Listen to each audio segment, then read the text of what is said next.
What up, YouTube? It's NoChainzz, and I am back for another commentary, and we are back for another episode of my Cincinnati Bengals connected franchise mode here in Madden 25. And here is a look at our injury report for this week, and we are still without our starting running back and star of our offense, really, Giovanni Bernard, and we are also without our starting QB, Andy Dalton, but Devin Steele and Brandon Tate will be back next week, so that is a good thing. So the only injury we will have on our report next week playing versus the Detroit Lions will be Andy Dalton, who will be out for another 5 weeks. So we have been battered this season, and we have still gotten off to a 4-1 start, which is pretty successful considering we've had all those injuries. But the same thing cannot be said for the Buffalo Bills, who are going into this game at 0-5. And Marrone has not been doing a good job so far in his first year in Buffalo. But we are going to be starting Jason Campbell. There's the answer. You guys were wondering if I was going to be starting A.J. McCarron instead of Jason Campbell, and I thought I'd go with the veteran who's been there before so that we can keep up our win streak and actually get into position to make the playoffs. So considering the fact that the Buffalo Bills are 0-5, this should be an easy win. But at the same time, we are without Andy Dalton, our hot and cold QB. As you guys see, our offense gets off to a rough start going 3-and-out versus the Buffalo defense, and that is a stout defense.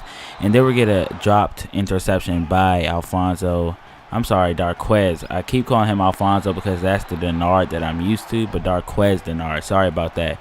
But like I'm saying, this game should be easy considering that they're 0-5, but we are without our starting QB, so that always makes a big difference.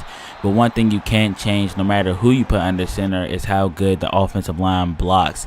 And our offensive line has been less than efficient this season so far through 5 games. Andy Dalton was hit like crazy. That wasn't his first injury, not his second, but his third injury this season. Both of the first 2 were minor. This one was the final strike for Andy Dalton. He finally sustained an injury that put him out for an extended amount of time. But there is Jason Campbell making a mistake. We are missing Andy Dalton already. Gilmore will intercept the pass by Jason Campbell that time. And what a great play by Gilmore to jump that route. I mean, it looked like he had him at first, and then he just went ahead and jumped that one, and there was nothing but daylight in front of him after that, and the rest is history. The Buffalo Bills get on the board with 7 points via their defense. A very nice play by the Buffalo Bills. So they jump out all over the Cincinnati Bengals, and there we are trying to respond. There's A.J. Green breaking off the slant play for a touchdown. So the Bengals offense comes right back and responds and evens things up at 7 points apiece here in Buffalo. And like I said, the Buffalo Bills did a good job of jumping right out on top of the Bengals, but the Bengals did a good job of coming right back and evening things out. But this is not a team that we should be struggling with. Even through 1 quarter, this team has just been playing very bad football through the first 5 weeks of the season. And the Bengals, who are 4-1, should definitely be taking advantage of the bad football that they have been playing. But the Cincinnati Bengals have been known and have built a reputation for playing to the level of competition. And that's pretty much exactly what you're seeing this week. You know, if we play a great team, we play our best football. If we play a bad team, we play really sloppy, bad football. But anyway, we get a stop, but we get the ball back. Can't do anything because our offensive line has no answer for the front 7 of the Bills. So we punt the ball back to the Bills. They're going to hand it off to Fred Jackson. He shrugs off a tackle, has 2 blockers in front of him, cuts his way to the left, and Jackson is gone. That is a very nice run and very good blocking. Nice broken tackle by Fred Davis there. Bad tackling by the Cincinnati Bengals, and he takes that one for a long touchdown. So this game so far has been a game of big plays. Both teams coming up with some very long touchdowns. No sustained drives in this game. It's pretty much been feast or famine, meaning big play or 3-and-out. Speaking of 3-and-out, we go 3-and-out that time, and we punt the ball back to the Bills with about 6 minutes left, and they go all the way deep for a gain of 26 to Robert Woods out of USC. Second down and 10, they're going to go to Sammy Watkins, the wide receiver rookie out of Clemson. And on third down and 1, they're going to hand it off to Fred Jackson. He gets hit in the back of the knee by Vontaze Burfict, but nonetheless still picks up the first down. And then we're going to get a dropped interception by the hall monitor, and we never want to see that. We could have came up with a takeaway there in the red zone, but Raymond Luka does come up with a very nice tackle in open space and force them to take a field goal. Then we're going deep on the very next play after the kick return, and Jason Campbell will turn the ball over for his second giveaway of the game. We do hold on that play, but of course that penalty will be declined, and they will take over at the 45-yard line, which is not good for us.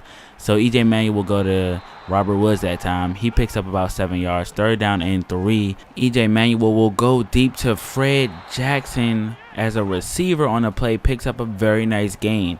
With a minute and 30 left, they go screen to Fred Jackson, and he gets out of bounds at the 7-yard line. It's looking like they're going to increase their lead even more. They already hold a 10-point lead. Out of the backfield is EJ Manuel. He will be tripped up by Wallace Gilberry. They will settle for another field goal. But here's AJ Green with the stop juke on Gilmore. No safety is back there. Man-to-man coverage, and AJ Green will come up with his second 50-yard plus touchdown of the day, and that is his 25th NFL career receiving touchdown. And just like that, the Bengals come within 6 points before the half. So we're going to go into the second half now. The Bills started off by receiving the ball. They're going to go to Fred Jackson once again, who has just been such a big piece of their offensive game plan so far. And then we get another dropped interception for Darqueze Dennard. He has been so solid so far on the season, but we still do come away with the ball as we force them to punt. Jason Campbell is going to go to Marvin Jones this time, who really hasn't been playing well so far this season. He picks up his second reception of the day. Then we're going to go to Tyler Eifert, who hasn't really shown up in the first half. He picks up 8, and then we're going to go to him again, and he's showing that he does deserve some attention from the defense. And then we're going to go screen this time to Jeremy Hill, and I haven't showed you guys many run plays because they've all have been less than 5 yards, and our run game has been non-existent after the two rookies, Wilder Jr. out of Florida State and Jeremy Hill out of LSU, as they started the season very hot. They have slowed down a lot, but while I'm talking your head off, Marvin Jones catches a touchdown thrown by Jason Campbell. That was a very nice bullet pass, very nice throw, had a lot of power behind it by Jason Campbell, and the Bengals actually take the lead here in the fourth quarter, but the Bills are trying to regain that lead as they hit Goodwin on the left side of the field for a first down. Second down and 8, EJ Manuel will try to take off out of the backfield, and he will be brought down by Geno Atkins. Third down and 12, Manuel with a very clean pocket is going to fire this one into Chandler, and he will pick up 10, but it will not be enough for the first down. So the Bengals can score a touchdown here and make this game very tough for the Buffalo Bills to win. But it is second down and 12, and he will be brought down by Kyle Williams, and that is not a good play. Our offensive line has to keep it together, and we're going to go to Tyler Eifert, but it will not be enough. That was pretty much just helpful as far as starting field position following the punt. So second down and 10, they're going to go to Chandler once again, and he will pick up about 4 yards. The Bills are trying to take the lead. Here's EJ Manuel out of the backfield once again, and he will pick up the first down for the Buffalo Bills. Second down and 10, they're going play action. They're going to go to Graham, and he will be brought down a yard before the first down marker. So third down and 1, play action once again for the Bills. They're going to go to Chandler, but Reggie Nelson will bring him down, and that is a loss of 1. They will settle for a field goal, and the Bills take the lead with 3 minutes and 42 seconds left. This is a must-score drive for the Cincinnati Bengals if they want to win and avoid losing to the 0-5 winless Buffalo Bills and giving them their first win at home. So we go a screenplay and we pick up a very nice chunk of yards, but there's a drop pass by Marvin Jones. He needed to catch that so that the Bills could use a timeout. So we really need this first down. Third down and 8, we go to Ryan Whalen, and he will not be able to come down with the inbounds, but the Bengals are still in position to take the lead. And Mike Nugent does just that and takes the lead for the Cincinnati Bengals. So they are up by 1 point. Our defense needs to stand strong here, and they do not get off to a very good start on our defensive stand as we allow a first down. So EJ Manuel is going all the way deep to Ramses Barden. and he will get all the way down to the 16-yard line. We are in a position where we need to use our timeouts. We do just that. They will try for the field goal here.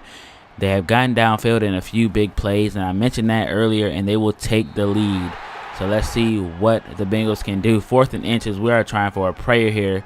Jason Campbell will be hit before he can even get it up and give our receivers a chance. So we go into Buffalo, and we lose to the 0-5 Buffalo Bills. A very weird turn of events there to start off the game in the first half. In the second half, we didn't do too well. That pick six that Jason Campbell threw definitely played a pivotal role in their win, although he did have a QB rating of over 100, going 17 for 27, 3 touchdowns and 2 interceptions. Honestly, those touchdowns were to wide open receivers, 2 of which were to AJ Green, and he created the plays after the catch to get the touchdown. And then the third was to Marvin Jones, who was wide open in a zone coverage defense. But not a great game by Jason Campbell by any means. I mean, those touchdowns, like I said, I just broke it down, not that impressive. But our defense should have stood tall and stood their ground there in the last drive. They couldn't do that. Nonetheless, I mean, any given Sunday, like I said, the Bengals played to their level of competition. We were playing a really bad team, so we played really bad. We really have to get more healthy if we want to compete. But next week versus the Lions, we get back Giovanni Bernard along with Brandon Tate, our original return man. But I hope to see you guys in that episode. The Bengals are now 4-2 and still lead the division, which is good news. And I'll see you guys in the next episode. Later.